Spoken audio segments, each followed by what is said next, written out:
The name's Roscoe, and welcome to NIME Time. I'm Roscoe. I'm a raccoon here at the College of New Jersey. You might be wondering what NIME Time is. NIME stands for New Interfaces in Musical Expression. In our case, that means we're going to be using cell phones to make new instruments. So we're going to use this old HTC Incredible from 2006, isn't it cute?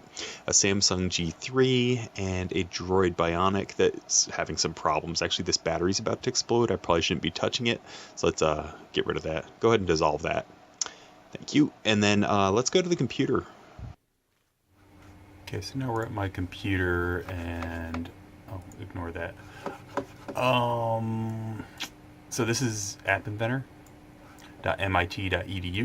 Well, I guess it's AI2 for App Inventor 2.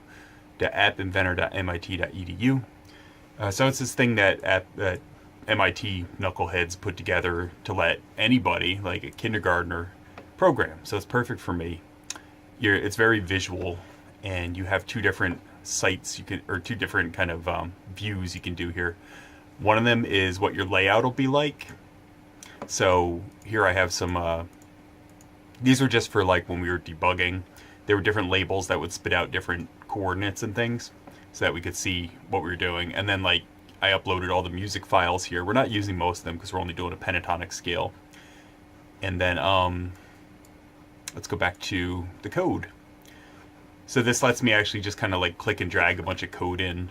So for instance, if I wanted to do something else with the orientation sensor, it would give me a choice of like, oh, do you want to play with the azimuth, which is, you know, magnetic north, or do you want to play with the magnitude, which is like how far you've tilted it. So now I will be demoing the app somewhat. Let me put my gloves on because, like, yes, it really is midnight. So I swipe this. You might have heard that us raccoons are obsessed with cleanliness. That's why I'm wearing gloves. So now I open the app, and it was very easy to package it out of App Inventor. It's that one there that says orientation sensor. You can't see the sensor part, but here we go. So right now, because the y-axis is so high, it's running kind of slow. This is an old phone, remember. You can see a couple different sensor values here. The important one is that the y-axis right now is coming up to about 9.8. I should say y acceleration. That means that the phone is falling towards the center of the earth at 9.8. And you see that if I shake it a little, that value changes briefly. Now, if I tilt it, that 9.8 starts going down and getting almost to 0. And you'll recall, I gotta turn my volume up, that I said that if that y acceleration goes under 0, then this thing will actually make a noise. Now it only does it once because I've set it to a Boolean value. Before it was like, it would either play it once every 100th of a second, every 1,000th of a second. It was really bad, especially since we're using an MP3 file. So now I have to bring it back up this way if I want it to stop or to play another note.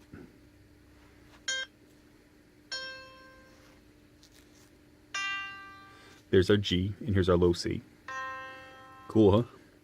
Now let's aim for D or E. There we go, that was a D. And an E. And our G. You'd notice the phone is slightly tilted, and that's why we're getting that G. And then I think I can get an A if I just aim it right. Yep, there's our A, and there's our high C. Okay, so it works. It does a lot better on this phone than on my big phone. Well, thank you for joining us. This has been NIME Time with Roscoe, and in the future we'll do some more in-depth tutorials with how we actually accomplish this. Thank you.